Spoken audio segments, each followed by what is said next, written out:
السلام علیکم ورحمۃ اللہ وبرکاتہ۔ آپ دیکھ رہے ہیں ہمارا یوٹیوب چینل مولانا اشرف علی خان۔ میں ہوں محمد عثمان۔ آج آپ دیکھیں گے مسجد جن سے مسجد شجرہ اور مسجد فتح تک کے مختصر سے سفر کی مختصر سی ویڈیو۔ اس وقت ہمارے ہمراہ ہیں ہمارے سفر کے ساتھی حاجی رمضان صاحب، اور اس وقت ہم کھڑے ہیں مسجد جن سے باہر۔ مسجد جن سے اس وقت ہم مسجد شجرہ اور مسجد فتح کی جانب جائیں گے۔ یہ مسجد جن کا صدر دروازہ ہے، یہاں سے ہم حرم کی جانب جائیں گے۔ یہ راستہ سیدھا حرم کی جانب جاتا ہے۔ حرم شریف کی جانب جاتے ہوئے جب ہم اس سامنے والے پل کے پاس پہنچیں گے تو اس پل سے پہلے دائیں جانب مسجد شجرہ ہے اور بائیں جانب مسجد فتح۔ مسجد شجرہ اس جگہ پر قائم ہے جہاں ایک درخت چل کر آیا اور نبی کریم صلی اللہ علیہ وسلم کو سلام عرض کیا تھا۔ البتہ اس کی تفصیل میں مختلف باتیں سننے اور پڑھنے کو ملتی ہیں۔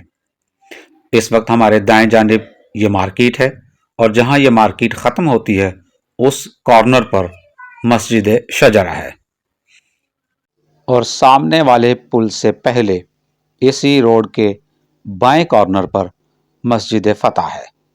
اگر ہم روڈ کے اس جانب ساتھ ساتھ چلتے رہیں تو سامنے اس کارنر پر مسجد فتح ہوگی۔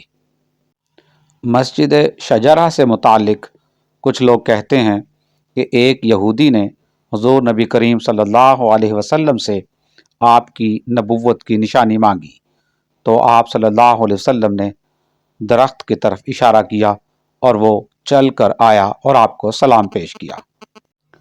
مسجد فتح کا دوسرا نام مسجد رعیہ بھی ہے۔ اس وقت ہمیں سامنے کارنر کی جانب مسجد فتح کا مینار اور مسجد فتح دکھائی دے رہی ہے۔ مسجد شجرہ سے متعلق حضرت مولانا مکی صاحب فرماتے ہیں کہ اس جگہ پر نبی کریم صلی اللہ علیہ وسلم آرام فرما تھے کہ درخت چل کر آیا اور آپ کو سلام پیش کیا۔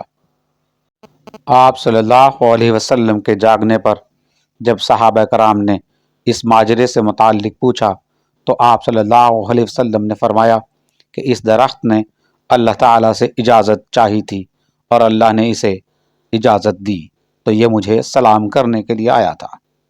یہ سامنے مسجد شجرہ کا دروازہ ہے، اور ایک دروازہ مخالف سمت میں بھی ہے۔ یہ مسجد شجرہ کا مینار بالکل سامنے کی جانب یعنی روڈ کے مخالف سمت میں دوسرے کارنر پر مسجد فتح ہے۔ ہمارے پیارے آقا صلی اللہ علیہ وسلم نے جس وقت مکہ فتح کیا، مکہ فتح کرنے کے بعد جس جگہ پر آپ صلی اللہ علیہ وسلم نے فتح کا جھنڈا گاڑا تھا اسی جگہ پر مسجد فتح قائم ہے، اور اس مقام پر نبی کریم صلی اللہ علیہ وسلم نے فتح کا جھنڈا کیوں گاڑا تھا، اس سے متعلق میں تاریخی شواہد کا دعویٰ نہیں کرتا، البتہ میرا ذاتی وجدان ہے کہ اس کی دو وجوہات تھیں۔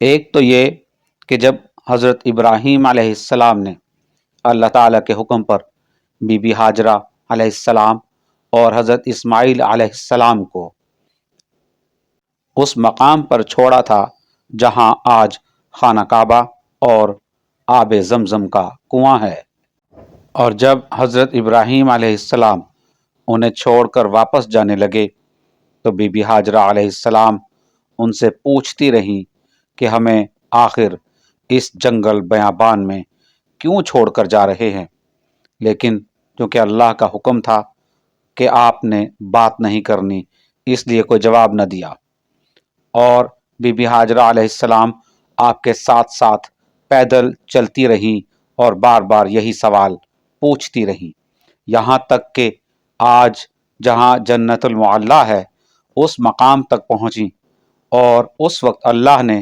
ان کے دل میں ڈالا تو انہوں نے حضرت ابراہیم علیہ السلام سے پوچھا کہ کیا اللہ نے آپ کو ایسا کرنے کا حکم دیا ہے؟ تو حضرت ابراہیم علیہ السلام نے اشارے سے ہاں میں جواب دیا۔ تو بی بی ہاجرہ علیہ السلام نے کہا کہ پھر ٹھیک ہے، آپ چلے جائیں، ہمیں اللہ ضائع نہیں کرے گا۔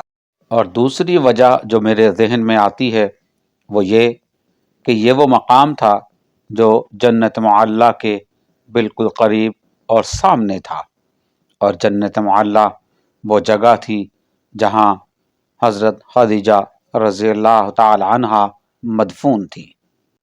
اور کون ہو سکتا ہے جس کی قربانیاں نبی کریم صلی اللہ علیہ وسلم کی ذات کے لیے اور اسلام کے لیے حضرت خدیجہ رضی اللہ تعالی عنہا سے زیادہ ہوں۔ اور آپ رضی اللہ تعالی عنہا حضور صلی اللہ علیہ وسلم کو اس قدر محبوب تھی کہ آپ اپنی تمام تر زندگی آپ کو ہمیشہ یاد فرماتے رہتے تھے، اور یہ ان کی قربانیوں کا صلہ تھا کہ جس دین اور اسلام کی خاطر آپ نے سب کچھ قربان کر دیا، آج اللہ نے اسی دین اور اسلام کو غلبہ عطا فرمایا ہے۔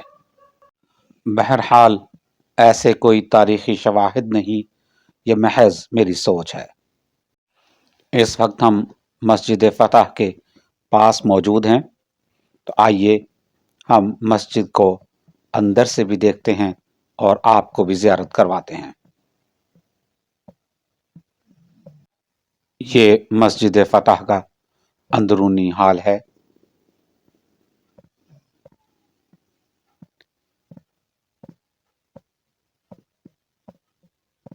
یہ سامنے کی جانب محراب ہے۔ مسجد فتح بہت بڑی مسجد نہیں ہے۔ مزید ویڈیوز اور اصلاحی اور علمی بیانات کے لیے دیکھتے رہیے ہمارا چینل مولانا اشرف علی خان۔ ہمارے چینل کو سبسکرائب اور ہماری ویڈیو کو شیئر لازمی کر دیں۔ بہت جلد کسی اور ویڈیو کے ساتھ حاضر ہوں گے، تب تک کے لیے اللہ حافظ، فی امان اللہ۔ السلام علیکم ورحمۃ اللہ وبرکاتہ۔